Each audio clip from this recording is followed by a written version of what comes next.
Bonjour, grüezi, buongiorno les petits Suisses. 2020 a enfin tiré sa révérence, une année folle et inédite. Nous étions loin de nous douter de ce qui nous attendait. Retour dans le monde d'avant. Commençons donc par janvier, bien évidemment. L'allocution du Nouvel An de notre présidente Simonetta Sommaruga, qui nous souhaite, depuis sa boulangerie préférée de son quartier à Berne où elle a ses habitudes, une année où rien de grave ne nous arriverait, une année de santé et de bonheur. Elle nous dit que dans sa boulangerie, on sait comment rendre meilleure la vie des autres.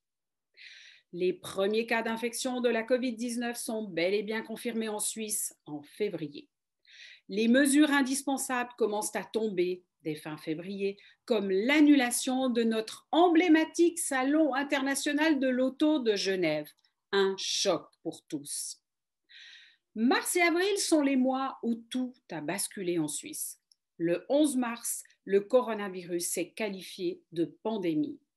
La Suisse tout entière se confine et l'armée est mobilisée.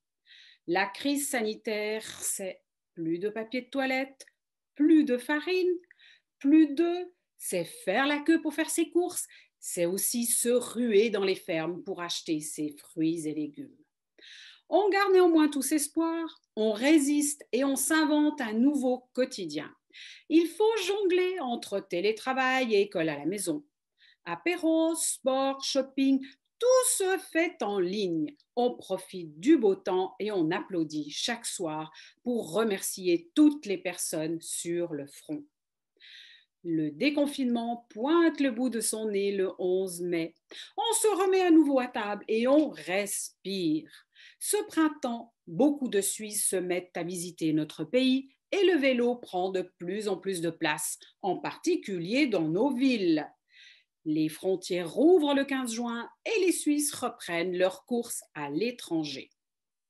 Le chef valaisan doublement étoilé et auréolé d'un 19 sur 20 au Gaumillot, Didier de Courtel, nous annonce avoir décidé de fermer prématurément les portes de son restaurant gastronomique à Sierre. Il va désormais lancer une brasserie toujours à Sierre, pour s'affranchir de la pression des guides et des étoiles et rêver d'être plus proche de sa famille et de ses clients. L'atelier gourmand, son nom, ouvrira fin janvier 2021. L'été pointe son nez et s'annonce sans événements culturels et sportifs. Les Suisses ont été nombreux à suivre l'appel du Conseil fédéral, à passer leurs vacances d'été dans notre belle Suisse. Les masques deviennent obligatoires dans les lieux publics en Suisse romande dès le 6 juillet. Les aéroports sont désertés et les pays à risque sont mis sur une liste rouge qui s'allonge au fur et à mesure des semaines qui passent.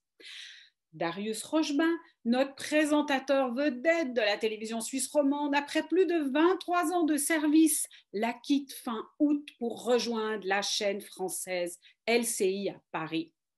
Sous le coup d'accusations de comportement déplacé de la part de salariés de la RTS, il sera finalement écarté des plateaux de LCI dès novembre. Le congé paternité de 2 semaines, ancré dans la loi, est voté le 27 septembre et en octobre, la deuxième vague de la COVID-19 déferle sur l'Europe et aussi sur notre Suisse.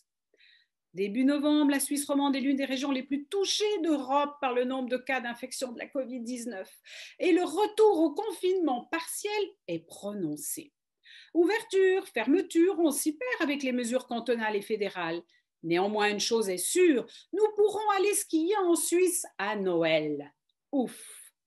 Un vent d'optimisme souffle sur l'Occident avec l'arrivée d'un vaccin et les premiers Suisses sont vaccinés dès le 28 décembre.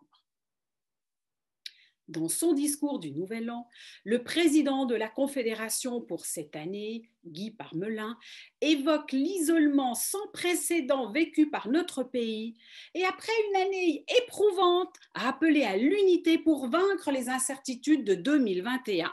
Il place la cohésion au centre de son allocution. À l'aube de cette année 2021, le réalisme m'interdit de former des vœux trop enthousiastes, dit-il. Il a tout de même rappelé que notre pays a de la ressource. Le ton est donc donné pour cette nouvelle année.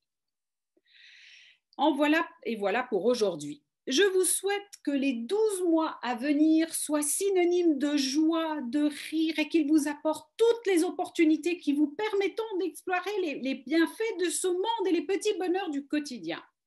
Je vous dis donc à la semaine prochaine, où que vous soyez, et il n'y a pas le feu au lac. La French Radio. Portugal.